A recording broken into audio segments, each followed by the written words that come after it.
UKLO 1 year masters. No IELTS required up to 5 years visa. High visa success rate. ఎలా ఉన్నారు? దేవుని దయవల్ల బాగున్నా బ్రదర్. దేవుని దయ వల్ల బాగున్నారా? అవును. దేవుడు ఉన్నాడా? అసలు దేవుని దయ వల్ల మీరు బాగున్నారని చెప్తున్నారు. అసలు దేవుడే ఉన్నాడా? మనం ఇంత దూరం వచ్చి దేవుడు ఉన్నాడా అని అడుగుతున్నాం అంటే నిజంగా చింతించాల్సిన విషయం ఇది. దేవుడు లేకపోతే మనం ఎక్కడ ఉన్నాం? దేవుడు లేకపోతే ఈ సృష్టి ఉనికి, మానవ ఉనికి ఎలా వచ్చింది? ఇప్పుడు ఈ స్టూడియో సెటప్ అంతా ఇంత బాగుంది కదా స్టూడియో సెటప్ అన్నది. దీన్ని ఎవరైనా డిజైన్ చేశారు లేకపోతే దాని అంతటికి అదే వస్తే మీరు వచ్చి కూర్చున్నారు? మీరే డిజైన్ చేసుకున్నారు. ఈ చిన్న స్టూడియో సెటప్ని మనం డిజైన్ చేయాల్సి వస్తే ఇంత దీన్ని మరి యూనివర్స్ని, ఈ సృష్టిని ఎవరు సెటప్ చేసుంటారు? ఎవరు చేసింటారు? దేవుడే. దేవుడే. దేవుడే. ఎవరా దేవుడు? ప్రభు అయిన యేసుక్రీస్తు వారు. ప్రభు అయిన యేసుక్రీస్తు. అవును. మొత్తానికి లోకం అంతటికి. లోకం అంతటికి. ఇంకా వేరే దేవుడు లేడా? దేవుడు ఒక్కడే. దేవుడు ఒక్కడే. దేవుడు ఒక్కడే. ఇంక వేరే అంటే వేరే ఒక్క దేవుడు ఎవరు? ప్రభు అయిన యేసుక్రీస్తు వారు. దేవుడు ఒక్కడే అంతే. ఇంకా వేరే దేవుడు లేరు. యేసు ప్రభువే దేవుడు అని బైబిల్ చెప్తుంది. అని బైబిల్ చెప్తుంది. అవును. అందుకు మీరు యేసు ప్రభు మాత్రమే దేవుడు అని బిలీవ్ చేస్తున్నారు. మొదట నమ్మేవాడిని ఇప్పుడు నిర్ధారణ చేసుకున్నాను. అంతే. ఇప్పుడు నిర్ధారణ చేసుకున్నారు. ఏ రకంగా నిర్ధారణ చేసుకున్నారు? నిర్ధారణ అంటే ఒకటి, బైబిల్ చెప్పినటువంటి ప్రతి మాట వాస్తవం. దానికి అంటే అది అనుభవపూర్వకంగా కానీ, చారిత్రకంగా కానీ, లేదా శాస్త్రీయంగా కానీ, నైతికంగా కానీ, ప్రతి విషయంలో బైబిల్లో చెప్పినటువంటి ప్రతి మాట నిర్ధారణ గావించబడింది నా జీవితంలో. కనుక ఏంటంటే యేసు ప్రభువే దేవుడు, ఆయన తప్ప ఇంకో దేవుడు లేడు అన్నది నేను చెప్పేటువంటి విషయం. అసలు బైబిల్కి ఒక స్టాండ్ ఉందా? స్టాండ్ అంటే అంటే కొత్త నిబంధనలు, పాత నిబంధనలు. బైబిల్ రెండు భాగాలుగా ఉంటుంది. బైబిల్ రెండు భాగాలుగా ఉంటుంది. ఒకటి పాత నిబంధన, రెండు కొత్త నిబంధన అని. ఈ కొత్త నిబంధన ఎక్కడ నుండి వచ్చింది? పాత నిబంధన నుండి వచ్చింది. పాత నిబంధన నుండి వచ్చింది. ఎవరు తయారు చేశారు కొత్త నిబంధనను? తయారు చేయడం కాదు, నిబంధన అంటే అగ్రిమెంట్ అని, కవనెంట్ అగ్రిమెంట్ అని. అంటే దేవుడు అబ్రహాం అనే ఆయనతో చేసినటువంటి ఒక నిబంధన, ఆయన సంతానంతో చేసినటువంటి నిబంధన. ఆ నిబంధన ప్రకారం ఏంటంటే 613 ఆజ్ఞలు ఇవ్వబడడం జరిగింది. 613 ఆజ్ఞలు సీనాయి పర్వతం మీద ఇవ్వడం జరిగింది. ఈ 613 ఆజ్ఞలు ఏం తెలియజేస్తాయంటే దేవుడు ఆయన ఏంటి, ఆయన స్వభావం ఏంటి, ఆయన మానవుడిని ఎందుకు తయారు చేశాడు, ఆ మానవుడు దేవుడికి ఎలా లోబడాలి అనేటువంటి ఒక నిబంధన అది. అయితే ఆ నిబంధనని మానవులు నెరవేర్చలేకపోతే ఆ నిబంధనలన్నింటినీ ప్రభు అయిన యేసుక్రీస్తు నెరవేరుస్తూ యేసు ప్రభుని నమ్మినప్పుడు ఆ నిబంధనలన్నీ యేసు ప్రభులో మనకు ఆపాదించబడతాయి అన్నటువంటిది క్రొత్త నిబంధన. ఓకే. అంటే ఇప్పుడు యేసు ప్రభుని నమ్మినప్పుడు మాత్రమే ఆ నిబంధనలు అవి ప్రతిపాదించబడతాయి. ఒకవేళ యేసుక్రీస్తుని నమ్మకపోతే, ఇక దేవుని నమ్మకపోతే ఏముంటుంది? అడుగుతున్నా, నేను నా క్వశ్చన్ చేస్తున్నా. నమ్మకపోతే, ఇప్పుడు నేను నమ్మట్లేదు, మా పిల్లలు నమ్మట్లేదు, మాకేం జరుగుతుంది? అంటే ఇప్పుడు మీరు కానీ నేను కానీ మన జీవితానికి ఒక అర్థం ఎప్పుడు చేకూరుతుందంటే మనల్ని సృష్టించిన దేవుని దగ్గరకు వచ్చినప్పుడు. ఉదాహరణకి మనం మెడికల్ షాప్కి వెళ్ళి ఒక ఐ డ్రాప్స్ ఉంటాయి, ఐ డ్రాప్స్ కానీ లేదా ఏదైనా ఒక ట్యాబ్లెట్ కానీ తీసుకున్నాం అనుకోండి, ఆ ప్యాకెట్లోనే ఒక చిన్న లీఫ్లెట్ వస్తుంది, ఒక ఇన్స్ట్రక్షన్తో ఉన్నటువంటి ఒక చిన్న పేపర్ వస్తుంది. ఆ ఐ డ్రాప్స్ని ఎలా వాడాలి, ఎప్పుడు వాడాలి, ఎంత డోసు, దానికి ఏ రియాక్షన్ వస్తే ఎలా మనం స్పందించాలి, ఇవన్నీ కూడా ఉంటాయి దాంట్లో. ఉంటాయి. ఓకేనా? దాన్ని ఎవరు తయారు చేస్తారు, ఎవరు రాసి పెట్టుంటారు అంటే ఎవరైతే దాన్ని, ఏ కంపెనీ అయితే దాన్ని తయారు చేసిందో వాళ్ళే దానికి సంబంధించినటువంటి ఆ పేపర్లో రాస్తారు కదా. అవును. ఆ పేపర్ను చదివినప్పుడే దాన్ని ఎలా వాడాలన్నది మనకు కరెక్ట్గా తెలుస్తుంది. ఆ పేపర్ లేనప్పుడు దాన్ని ఎలా వాడాలన్నది మనకు తెలియదు.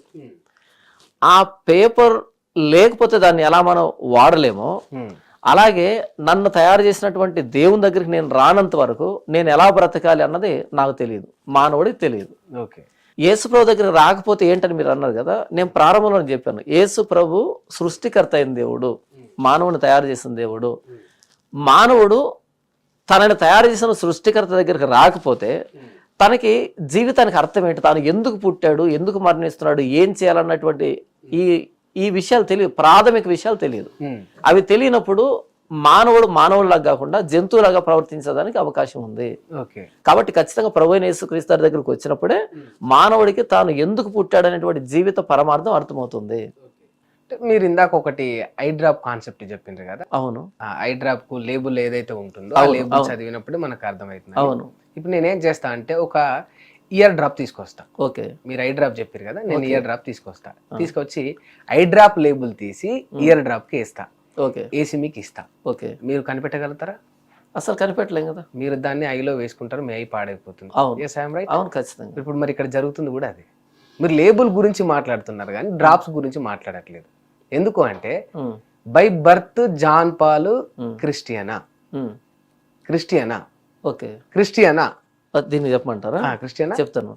బై బర్త్ ఎవరు క్రిస్టియన్ కాదు. ఎందుకు బై బర్త్ క్రిస్టియన్ ఎవరు ఎందుకు కారు అని అంటే బైబిల్ చెప్పిన మాట, క్రిస్టియన్ ఎప్పుడు అవుతారు అంటే అపోస్తలుల కార్యాలు 2వ అధ్యాయంలో పేతురు దగ్గరికి యూదులు వచ్చి ఒక మాట అడుగుతారు. మేమేం చేయాలి అని అడుగుతారు. అంటే మీరు సిలువ వేసిన ఈ యేసునే దేవుడు క్రీస్తుగాను ప్రభువుగాను నియమించను అని పేతురు మాట్లాడినప్పుడు అప్పుడు పేతురు ఏమని చెప్తాడు అంటే, మీరు మారు మనసు పొంది పాప క్షమాపణ నిమిత్తం ప్రతివాడు యేసు క్రీస్తునామన బాప్తీసం పొందండి అని అంటాడు. ఎప్పుడు ఒక వ్యక్తి క్రైస్తవుడు అవుతాడు అంటే మారు మనసు, పశ్చాత్తాపం, పాప క్షమాపణ కోసం వేడుతూ ప్రభు అయిన యేసు క్రీస్తు నామములో బాప్తీసం పొందినప్పుడు అప్పుడు ఆ వ్యక్తి క్రైస్తవుడు అవుతాడు. ఇవన్నీ బై బర్త్ జరగవు. ఎందుకు జరగవు? బై బర్త్ ఒక వ్యక్తి ఎందుకు క్రిస్టియన్ మతంలోనే పుట్టకూడదు? ఇప్పుడు హిందువుగా ఎందుకు పుట్టిరు, ముస్లింగా ఎందుకు పుట్టిరు? దేవుడు ఒక్కడే అయినప్పుడు ఇన్ని మతాలు ఎందుకు పుట్టినాయి, ఇన్ని కులాలు ఎందుకు పుట్టినాయి? ఓకే, నాకు అర్థమైంది. బై బర్త్ క్రిస్టియన్ మతంలో ఎందుకు పుట్టకూడదని మీరు అన్నారు కదా. మొట్టమొదటిగా ఏంటంటే క్రైస్తవ్యం అనేది మతం కాదు. అది క్రైస్తవ్యం మతం కాదు. మరి కొందరు మతం అని చెప్పుకుంటారు కదా. ఓకే, అది సెక్యులర్ గా వాళ్ళు అలా పిలుచుకోవచ్చు కానీ అది మతమా కాదన్నది బైబిల్ చెప్పాలి. మతం అనేది నమ్మకం, మతం అనేది విశ్వాసం, నమ్మకం లేదా విశ్వాసం. క్రైస్తవ్యం అనేది నమ్మకం కాదు, విశ్వాసం కాదు. అది క్రైస్తవ్యం అనేది నిజం. నిజం ఎంత నిజం అంటే ఈరోజు తారీఖు ఎంత, తేదీ ఎంత? ఈరోజు 7 కదా, 7 2024. ఏది? నవంబర్ 14. ఓకేనా? మనం ఈ డేట్ చెప్తున్నామంటే ఈ 2024 అనే దానికంటే ముందు 7 అని పెట్టాం. 7 అనేది నమ్మకమా లేకపోతే నిజమా? మరి కొందరు కల్పితం అంటారా? కొందరు వదిలిపెట్టారు. మీరు చెప్పండి. 7 లేదా BC అనేటువంటి ఈ రెండు ఇవి నమ్మకమా లేకపోతే నిజమా? ఉన్నాయి, కళ్ళకు కనిపిస్తున్నాయి. చరిత్ర ఇది, హిస్టరీ. యేసు ప్రభునైనా చరిత్ర. కాబట్టి యేసు ప్రభు నిజం, ఆయన మతం కాదు. కాబట్టి క్రైస్తవ మతం అని మీరు అన్నారు కదా, క్రైస్తవ మతం కాదు, నిజం, చారిత్రాత్మకం. క్రైస్తవం నిజం. నిజం. మరి నిజమే అయినప్పుడు ఈ భూమి మీద మీరు చెప్తున్నట్టు ఇప్పుడు ఏ బీసీల నుంచి ఉన్నప్పుడు ఉన్నాయనుకుంటే యేసుక్రీస్తు ఈ యొక్క జీసస్ ఇదంతా నిజమే అయితే మరి ముస్లిము, హిందూ, సిక్కు, సాయి అని తర్వాతనే వచ్చి ఉండాలి మీరు అన్న ప్రకారం. మరి నిజమే ఉన్నప్పుడు అబద్ధాలు ఎట్లా పుట్టినాయి? నిజం ఉంది కాబట్టి అబద్ధం పుట్టింది. పుట్టకూడదు. మామూలు మనుషుల మధ్యలో చెప్తాను. దేవుడికి అపోనెంట్ కి అబద్ధం ఎట్లా పుట్టింది? దాన్ని చెబుతాను.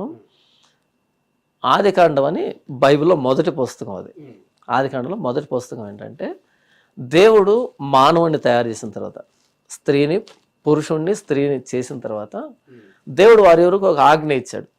మీరు ఈ తోట చెట్లలో ఉన్నటువంటి ఏ ఫలాన్ని మీరు తినండి, కానీ ఆ మంచి చెడ్డల తెలివినిచ్చే వృక్ష ఫలాన్ని మీరు తినకూడదు, తినే దినాన మీరు నిత్యంగా మరణిస్తారు అని దేవుడు చెప్పాడు. ఆ చెప్పినప్పుడు దేవుడు లేనటువంటి సమయంలో అపవాది వచ్చి ఆ మానవులతో చెప్పిన మాట ఏంటంటే, మీరు నా మాట వింటే నేను మిమ్మల్ని దైవములుగా చేస్తాను, దేవుళ్ళుగా చేస్తాను అని చెప్పడం జరిగింది. అబద్ధం చెప్పడం జరిగింది. అంటే ఏం చెప్తుంది ఈ సంఘటన అంటే, దేవుడున్నాడు, దేవునికి వ్యతిరేకంగా పనిచేసేటువంటి దుష్ట శక్తి, బైబిల్ పరిభాషలో అయితే అపవాది, సాతాను ఉన్నాడు. దేవుడు ఆ చెట్టును చూపించి ఆ ఫలాన్ని తిన్నప్పుడు మరణిస్తారు అని చెబితే మానవుడికి, దాన్నే చూపించి అపవాది మీరు ఆ ఫలాన్ని తిన్నప్పుడు మీరు దైవములు అవుతారు, దేవుళ్ళు అవుతారు అనేటువంటి మాట చెప్పడం జరిగింది. అంటే ఒకే ఫలము, ఒకే విషయము, దేవుడిచ్చిన డెఫినేషన్ ఏంటంటే మరణిస్తారు అని. కానీ అపవాది ఇచ్చిన డెఫినేషన్ ఏంటంటే మీరు దేవుళ్ళు అవుతారు అని. కాబట్టి బైబిల్ ఏం చెప్తుందంటే దేవుడు ఉన్నాడు, దేవునికి వ్యతిరేక దిశలో పనిచేస్తున్నటువంటి అపవాది శక్తి ఉంది. మీరు ఏమన్నారు అంటే నిజం ఉన్నప్పుడు అబద్ధం పట్టకూడదు కదా అని. ఆదికాండం 3వ అధ్యాయం అని చెప్పబడిన మాట ఏంటంటే దేవునికి వ్యతిరేకంగా పనిచేసేటువంటి శక్తి ఈ లోకంలో ఉంది, దాన్ని అపవాది అంటారు. కనుక దేవుణ్ణి కనుమరుగు చేయడానికి, దేవుని దగ్గరికి మానవుని రాకుండా చేయడానికి ఈ అపవాది ఎప్పుడు నిరంతరాయంగా పనిచేస్తూనే ఉంటాడు. దేవుని నీతికి వ్యతిరేక దిశలో దుర్నీతిని నీతిగా చూపించేటువంటి అపవాది పనిచేస్తున్నాడు. అలా దేవుణ్ణి మానవుడికి కనుమరుగు చేయడానికి కొరింథీయులకు రాసిన 2వ పత్రిక 4వ అధ్యాయం 4వ వచనం నుంచి క్రీస్తు మహిమ ప్రకాశం వారికి కనబడకుండా నిమిత్తము ఈ యుగ సంబంధమైన దేవత వారి మనోనేత్రములకు గుడ్డితనం కలుగజేసింది అనే మాట వ్రాయబడింది. ప్రభువైన యేసుక్రీస్తు సువార్త ప్రకాశము మానవుడి మీద పడకుండా మానవుడి మనోనేత్రాలకి అపవాది గుడ్డితనం కలిగజేసింది అనే మాట వ్రాయబడింది.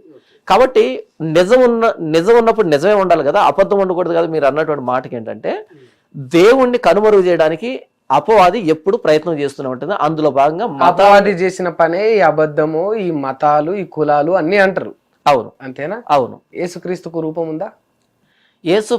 యేసుక్రీస్తు రూపం ఉందా అంటే నేను దేని గురించి మాట్లాడుతున్నారు అంటే ఒక రూపం, ఒక బాడీ స్ట్రక్చర్. 2000 సంవత్సరాల క్రితం ప్రభువైన యేసుక్రీస్తు శరీరధారిగా ఈ లోకానికి వచ్చాడు. శరీరధారిగా వచ్చాడు అంటే ఆయనకు రూపం ఉంది కదా, ఉంది, రూపం ఉంది, ఆయనకు ఒక పేరు ఉంది.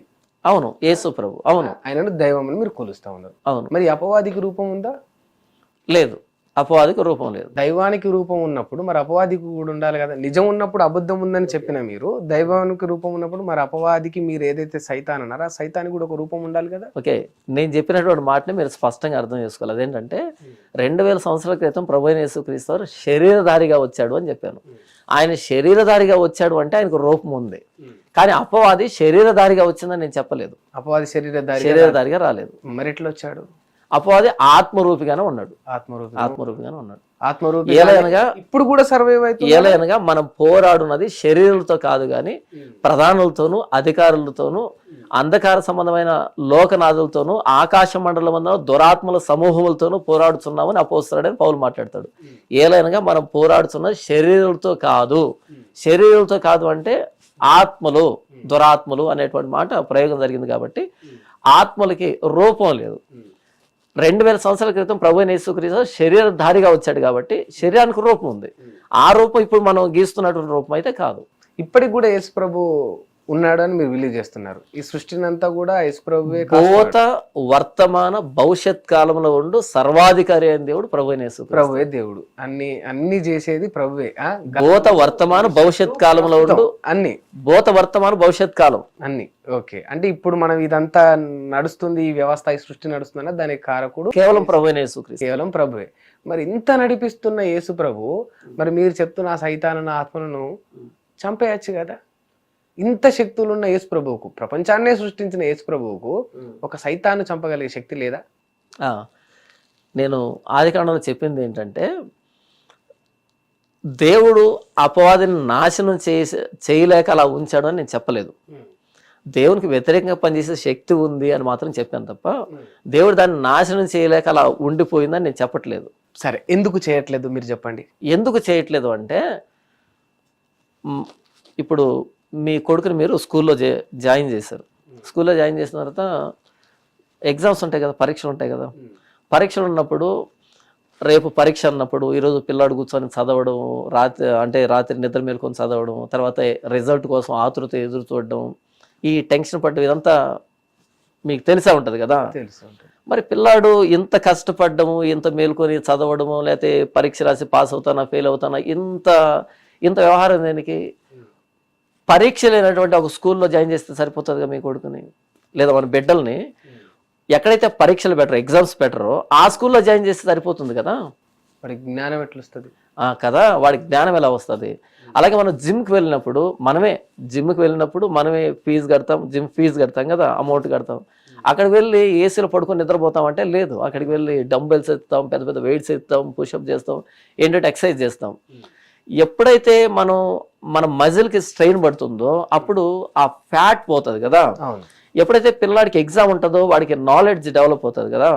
అలాగే అపవాది ఉన్నప్పుడే మనం దేవునికి ఎంత లోబడుతున్నామో తెలుస్తుంది, మనం దేవుని ఎంత ప్రేమిస్తున్నామో తెలుస్తుంది. కనుక దేవుని మనం ప్రేమించాలన్నా, దేవుడికి మనం లోబడాలన్నా, దేవునికి వ్యతిరేకంగా పనిచేస్తున్నటువంటి, దేవుణ్ణి కనబడకుండా ప్రలోభ పెడుతున్నటువంటి ఈ అపవాది ఉన్నప్పుడే ఆయన మనం ఎంత ప్రేమిస్తున్నాం, ఆయనకు మనం ఎంత లోబడుతున్నాం, ఆయన అధికారాన్ని మనం ఎంత గౌరవిస్తున్నాం అన్నది తెలుస్తుంది. అపోజిషన్ ఉన్నప్పుడే అధికార పక్షం అన్నది ప్రభుత్వం బాగా పరిపాలన జరుగుతుంది. ప్రతిపక్షం లేదనుకో అధికారంలో ఉండేటువంటి ఈ ప్రభుత్వం కూడా సరిగ్గా పనిచేయదు. కాబట్టి అపోజిషన్ ఉండాలి. కానీ ఒక లెక్క ప్రకారం చూసుకుంటే మీరు అన్నట్టు ఒక ఎగ్జామ్ లేని స్కూల్లో నా పిల్లాడికి ఎంత నష్టం జరుగుతుందో నాకు తెలియదు, కానీ ఒక సైతాన్ని చంపకుండా వదిలేయడం వల్ల ఈ వ్యవస్థలో ఎన్ని అనర్థాలు జరిగినాయి అంటారు. ఇప్పుడు మీరు ఇక్కడ జరుగుతున్న చెడుకు అబద్ధాలకు అన్ని కారణం ఆ సైతాను ఆ రోజు ఆ ఫలాలను తినమని చెప్పడమే కారణం అని మీరు చెప్తా ఉన్నారు కదా. అక్కడ నుంచి మొదలైంది కదా ఇదంతా. మరి ఎన్ని అనర్థాలు జరుగుతా ఉన్నాయి, ఇక్కడ జరుగుతున్న చెడు, ఇక్కడ కొనసాగుతున్న అనర్థాలు, ఇవన్నీ రకరకాల మతాలు, రకరకాల కులాలు, ఈ ఘర్షణలు, ఇవన్నీ కూడా కారణం మరి అపవాదే కదా. మరి పరోక్షంగా దీని అంతటికి కారకుడు యేసు ప్రభువు కాడా అతన్ని వదిలేసినందుకు? కాదు, నేను మరలా చెప్తున్నాను. అక్కడ ఆ ఫలాన్ని తినమని అపవాది చెప్పినప్పుడు అపవాది ప్రేరేపించింది, కానీ ప్రేరేపణకు లోబడింది మానవుడు. అపవాది తినిపించలే, అపవాది చెప్పింది, దేవుడు చెప్పినటువంటి డెఫినేషన్ని మార్చి చెప్పింది. దానికి మానవుడు లోబడ్డాడు, మానవుడు చేశాడు. అపవాది ప్రేరేపణ ఎంత తప్పో ఆ ప్రేరేపణకు లోబడ్డం మానవుడు తప్పు. అయితే అలా తప్పు చేసినటువంటి మానవుడిని దేవుడు అలా వదిలిపెట్టలే. మరలా వారికి దేవుడు వస్త్రాలు తొడిగించి వారిని బయట పంపించాడు. అపవాది ఈరోజు ఎన్ని అనర్థాలకు కారణమవుతుంది, దేవుడు చూస్తున్నట్టుగా ఎందుకున్నాడు, ఇన్ని ఘర్షణలు కానీ, ఇన్ని మతాలు కానీ, ఇన్ని అబద్ధాలు కానీ, ఇన్ని విషయాలు అపవాది ద్వారా జరుగుతున్నాయి కదా, దేవుడు ఎందుకు అపవాదిని ఉంచాడు అని మీరు అంటున్నారు కదా. అపవాదిని ఉంచాడు అన్నది ఎంత వాస్తవమో, ఆ అపవాది చేస్తున్నటువంటి ఈ దారుణాలన్నిటికీ విరుగుడుగా ప్రభువైన యేసుక్రీస్తు శిలువలో ప్రాణం పెట్టాడు. ప్రభువైన యేసుక్రీస్తు ఈ లోకానికి వచ్చి మానవుడి అంతరంగాన్ని రూపాంతరం చెందించడానికి, మానవుడిని నూతన సృష్టిగా చేయడానికి. ఎందుకంటే ఏదైనా తోటలో దేవుడు చేసినటువంటి సృష్టి మానవుడు చెడిపోయాడు కాబట్టి అపవాది మాటలు విని ప్రభువైన యేసుక్రీస్తు ఆ దేవుడే ఈ లోకానికి నరావతారిగా వచ్చి శిలువ మీద ప్రాణం పెట్టడం ద్వారా అదే మానవుని నూతన సృష్టిగా చేశాడు. ఇది సువార్త ఈరోజు ప్రకటించబడుతుంది. మీరు ఏమన్నారు అంటే అపవాది అనర్థాలు చేస్తున్నప్పుడు దేవుడు ఎందుకు చంపలేదు అంటే, దేవుడు గురి అపవాదిని చంపడం కాదు. దేవుడి గురి ఏంటంటే ఆ రోజు అపవాది ప్రేరేపణకు లోబడిన మానవుణ్ణి అదే మానవుడు అపవాదిని ఓడించేటట్టుగా చేయడం దేవుని ప్రణాళిక.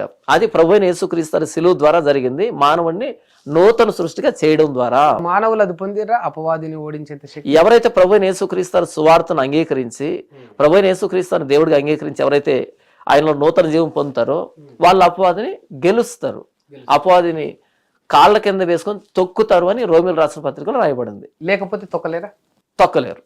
ఇంకేమైనా అనర్థాలు జరుగుతాయి ఒకవేళ కొలవకపోతే యేసుక్రీస్తును? ఇంకా ఇంతకు మించిన అనర్థం ఏముండదు. మానవుడికి తన జీవితం ఏంటో తనకు అర్థం కాదు. తాను ఎందుకు పుడుతున్నాడు, ఎందుకు చనిపోతున్నాడు, చనిపోయి ఎక్కడికి వెళ్తున్నాడు, పాపం ఏంటో పరిశుద్ధత ఏంటో తెలీదు. అంటే ఇంతకు మించిన అనర్థం ఏంటి? క్రైస్తవంలో లేకపోతే అవి తెలీదు అంతే. క్రైస్తవంలో లేకపోతే కాదు, ప్రభువైన యేసుక్రీస్తు అని అంగీకరించకపోతే, ప్రభువైన యేసుక్రీస్తులో నూతన జీవం పొందకపోతే ఇది మూర్ఖం అనిపించట్లేదా మీకు? అంటే నన్నే మొక్కాలే, నన్ను మొక్కకపోతే నీ జీవితానికి అర్థమే లేదు, నీ జీవితానికి నువ్వు ఎండు తెలుసుకోలేవు అంటే ఇది ఒక మూర్ఖము, అన్యాయము అని మీకు అనిపించట్లేదా? Very good. ఇప్పుడు నేను ఒక ప్రశ్న అడుగుతూ మీరు సమాధానం చెప్పాలి. మీకు పిల్లలు ఉన్నారా? లేరు. మీకు పిల్లలు పుట్టిన తర్వాత మీ కొడుకు మిమ్మల్ని మాత్రమే నాన్న అనాలా, లేకపోతే మిమ్మల్ని కాకుండా ఇంకెవరిని నాన్న అన్నా సరే మీరు అంగీకరించగలుగుతారా? ఉదార స్వభావం, పెద్ద మనసు చేసుకొని నా కొడుకు నేనే కంట కనుక నన్నే నాన్న అనాలి. ఇందులో మూర్ఖత్వం లేదు కదా? లేదు కదా.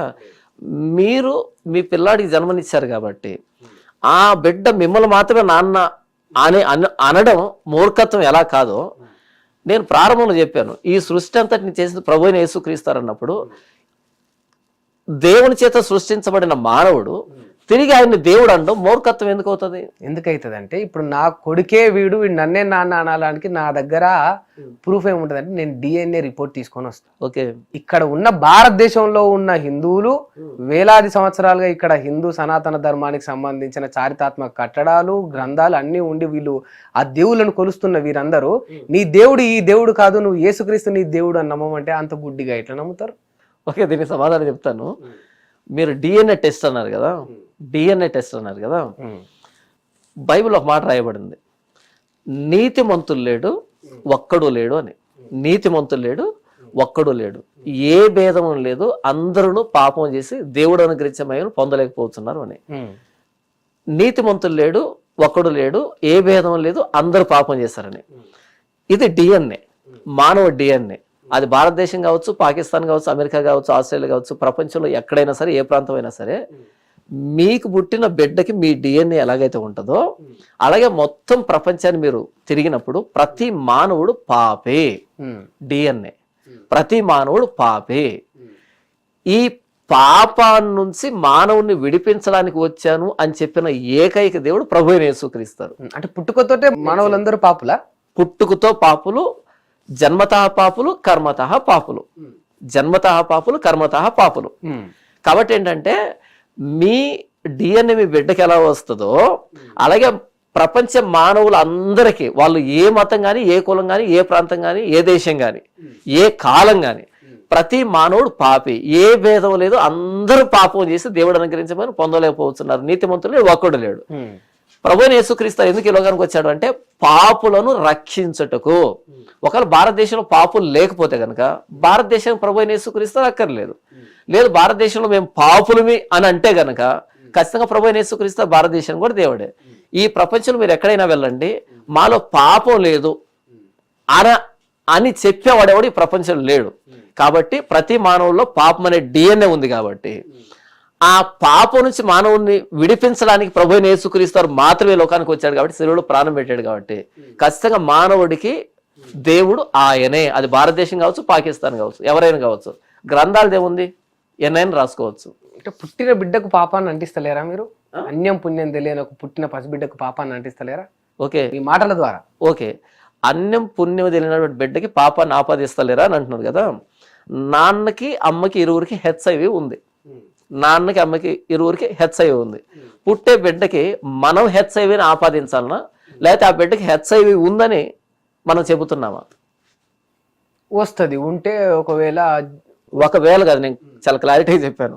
నాన్నకి HIV ఉంది, అమ్మకి HIV ఉంది. పుట్టే బిడ్డకి HIV ఉంటుందా లేకపోతే మనం ఆపాదిస్తున్నామా?